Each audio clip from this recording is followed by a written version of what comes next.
Hey skiers, I'm Jeff from Skiessentials.com. Welcome to our 2022 ski test. Right here we've got the Nordica Enforcer 88.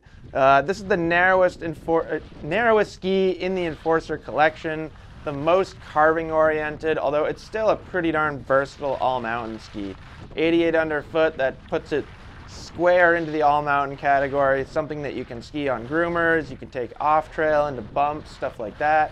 East Coast trees. A little bit narrow when we start talking about West Coast and soft snow in the trees, but still certainly a ski that you can enjoy on the West Coast. Maybe just wouldn't be your soft snow, your go-to soft snow ski, so to speak. But it's built the same as the 94 and the 100. Those three Enforcers all share the same construction and very, very similar shaping concepts. So performance wood core in this ski, a little denser in these narrower Enforcers than in the free models, the 104, 110, 115. So a little stiffer, a little heavier, a little bit more performance to them, especially noticeable on a groomer. We then get 2 sheets of metal. All Enforcer skis get 2 sheets of metal. To me, that's a really important element in their design. Feels like they wouldn't really be Enforcer skis if they didn't have those 2 sheets of metal. It is a little bit thinner metal than you'd see in like a race ski, so slightly more supple feel to them, but still very, very strong. The 88 has true tip technology, so the wood core extends further into the tip. That's essentially replacing what used to be ABS material up there. The wood is lighter than the ABS material, so they're shedding some swing weight, and you also get increased torsional stiffness. Again, wood is a little bit more torsionally stiff than metal, so you get more precision when you're entering a turn because of it.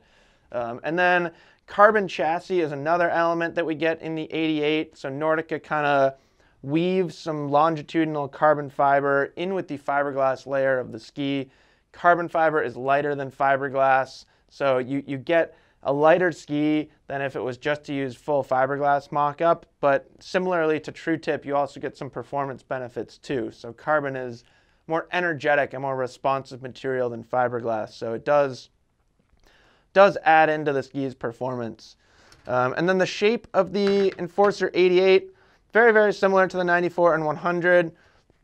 Camber underfoot, a little bit of tip rocker up there. It starts about where my hand is. In fact, I shouldn't say a little bit, because I think among 88 millimeter underfoot skis with 2 sheets of metal, probably one of the longer rocker profiles. And then we actually get decent rocker in the tail as well. Not as pronounced as the tip rocker, but it starts rising about where my hand is.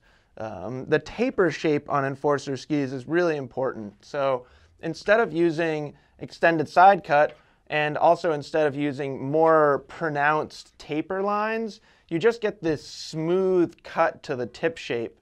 Now what that means is you can kind of get the ski to feel 2 different ways. So if you're skiing it flatter, if you're not on a high edge angle, just skiing along with a relatively flat base, the ski is relatively maneuverable, pretty easy to manipulate into smeared turns, skid turns, not full carves. That's because you get you get a shorter effective edge because of that rocker profile. Now with the taper lines, as you tip the ski on edge, you're engaging more and more and more of the actual edge of the ski. So the harder you ski it, the more edge grip you get, which is really cool. It's a really cool way to build a ski, and it's something that we've seen other manufacturers kind of try to mimic since the introduction of this Enforcer, gosh, about a decade ago. So really cool, through and through Enforcer shaping and construction. This 88 in particular is just a blast to rip carving turns on. Every time I ski it, I walk away with a smile on my face. They are extremely rewarding skis. I love how quickly they feel like they're coming across the fall line without feeling too quick.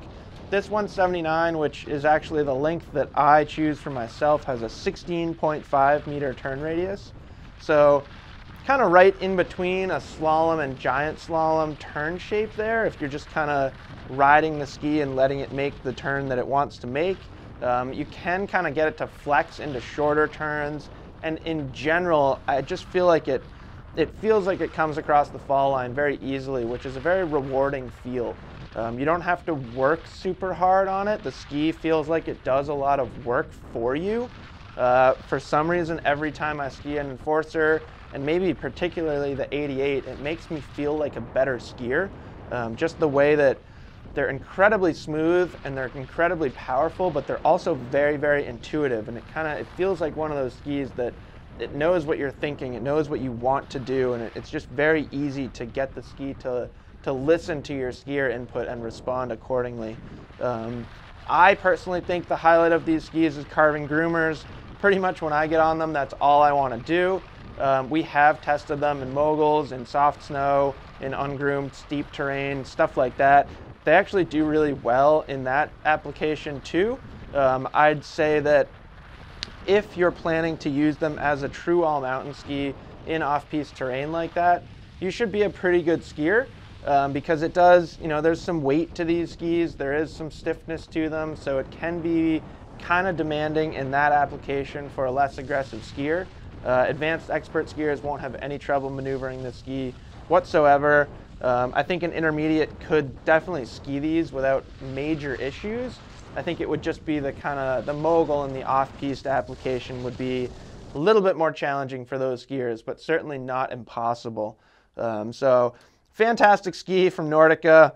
Super happy to have it back for another season. Let us know if you have any questions about it as usual, and we'll see you guys out there on the slopes.